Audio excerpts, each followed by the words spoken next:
to one of the most critical frontiers of the next decade, which is clean energy and storage. I'd like to invite Priyansh Mohan, co-founder and CEO of Main Electric, based in Chennai. Main Electric is a deep tech startup developing indigenous iron-air battery technology for long-duration energy storage, enabling reliable, wholesale and affordable renewable power and supporting India's clean energy transition. Priyansh? माननीय प्रधानमंत्री श्री नरेंद्र मोदी जी और यहाँ आए सभी dignitaries, मेरे प्रियांश मोहन की तरफ से आप सभी को नमस्कार. I am the co-founder and CEO of Mine Electric, a battery deep tech company, and we are based out of Chennai, Tamil Nadu. And from my team, Vanakkam. आज नेशनल स्टार्टअप डे पर यहाँ खड़ा होना और यहाँ बैठना हम सभी के लिए बहुत ही ज्यादा गर्व की बात है, क्योंकि बस 10 साल पहले पूरी दुनिया इंडिया की तरफ देखती थी और एक स्टार्टअप बैक ऑफिस इकोसिस्टम हमें समझती थी, पर आज हमें वो फ्यूचर की लैबोरेटरी मानती है because of the great work we are doing in the technology space. मेरी जर्नी भी एक बहुत इंटरेस्टिंग जुनून से स्टार्ट हुई थी. मैं बस 18 साल का था जब मैं मेरे कॉलेज अन्ना यूनिवर्सिटी चेन्नई में उनकी मटेरियल साइंस लैबोरेटरी में जाके I developed my first battery. It took me 1 year but it changed my life completely. जब मेरे कॉलेज मेट्स कॉलेज फेस्ट और असाइनमेंट्स पूरे कर रहे थे, मैं मेरी को-फाउंडर स्तुति Kakkar, who is an economist from Delhi university, उनके साथ बैठ के रिन्यूएबल एनर्जी इंटीग्रेशन की जियोपॉलिटिक्स कैसे सॉल्व कर सकते हैं ये समझने की कोशिश कर रहा था. हमने ग्लोबल एनर्जी मैप देखा और पाया कि यूएस और चाइना बहुत तेजी से एडवांस बैटरी टेक्नोलॉजीज पर कब्जा कर रहे हैं. तो हमने सोचा कि अगर दुनिया की डेस्टिनी और एनर्जी इंडिपेंडेंस इस चीज से डिसाइड होगी कि who has the most advanced battery storage technology in the world, then India पीछे क्यों रहे? क्यों हम जैसे रिसर्चर्स बाहर जाते हैं, वेस्ट जाते हैं और उनकी टेक्नोलॉजीज कॉपी करते हैं? Why not we build technologies for Bharat and also in Bharat.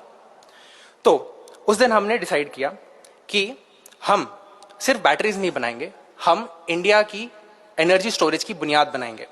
And we decided to pioneer iron air batteries. जब दुनिया लिथियम और रेयर अर्थ मेटल्स के पीछे भाग रहा है और लड़ रहा है, हमने देश के सबसे बेसिक एलिमेंट्स को चुना, आयरन, एयर और वाटर, यानी लोहा, हवा और पानी.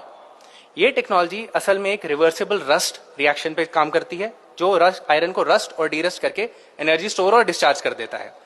हमने इस साधारण से प्रोसेस को पिछले 4 साल में एक कटिंग एज बैटरी एफिशिएंसी और मैसिव इंडस्ट्रियल स्केल पर इंजीनियर किया है. We have worked on core innovations in material sciences, in electrochemistry and in process engineering. We have more than 10 international patents, plus we have validated the technology for more than 10,000 hours.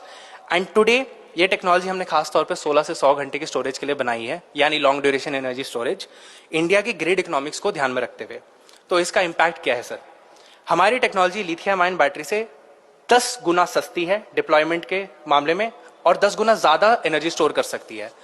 देखा जाए तो अगर iron air batteries को deploy किया जाए तो वो industrial electricity cost को 40% तक कम कर सकती है अगले 5 सालों में. तो अगर अगले 5 सालों में हम सिर्फ 10 gigawatt hour iron air technology पर शिफ्ट करते हैं स्टोरेज, तो हम देश का हजारों करोड़ का फॉरेन एक्सचेंज का खर्चा बचा सकते हैं. पर ये सफर आसान नहीं रहा है. शुरुआत में जब प्राइवेट मार्केट डीप टेक और हार्डवेयर रिस्क लेने से डरता था, तब निधि प्रयास, निधि SSS और स्टार्टअप इंडिया सीड फंड जैसी गवर्नमेंट स्कीम्स ने हमें हमारी लाइफलाइन दी. ये सरकार का विश्वास था कि बस 20 साल का फाउंडर भी एक ग्लोबल टेक्नोलॉजी ग्लोबल स्केल पे बना सकता है, और उस विश्वास का परिणाम आज हमारे सामने है. आज माइन इलेक्ट्रिक एक ग्लोबल R&D पावर हाउस बनने की बस मुकाम पे खड़ा है and we are growing at an exceptional scale. उस शुरुआती सपोर्ट की वजह से आज हमें प्राइवेट सेक्टर से काफी कैपिटल हमने सिक्योर किया है और आज हमारी टॉप 30 लोगों की टीम रिसर्चर्स की नेशन के सबसे बड़ी इंडस्ट्रीज के साथ काम करके मल्टी करोड़ की डील साइन कर रही है to secure their energy future. Also they see the capability in our technology. तो प्रधानमंत्री जी, आज इंडिया एक सोलर सुपर पावर है because of the policies that were set in action 10 years back. पर सच ये भी है कि सूरज हमेशा नहीं चमकता है and without having a reliable battery, solar की रिलायबिलिटी काफी अधूरी रह जाती है. तो अगर हमारे को 2047 तक विकसित भारत का गोल अचीव करना है, तो हमें आयरन एयर जैसी indigenous technologies for energy storage को एक क्रिटिकल नेशनल इंफ्रास्ट्रक्चर के लेंस से देखना होगा, जैसे हमने सोलर को देखा इन द लास्ट 10 years. हम इंडिया को कलेक्टिवली एक सर्विस इकोनॉमी से एक प्रोडक्ट इनोवेशन नेशन बनाना चाहते हैं और हमारे लिए एट माइन इलेक्ट्रिक अगले 10 साल is just about execution because we are going to grow. We are committed to powering India's growth with the strength of iron and the ambition of a country that is ready to lead the world. Thank you so much. Jai Hind, Jai Bharat.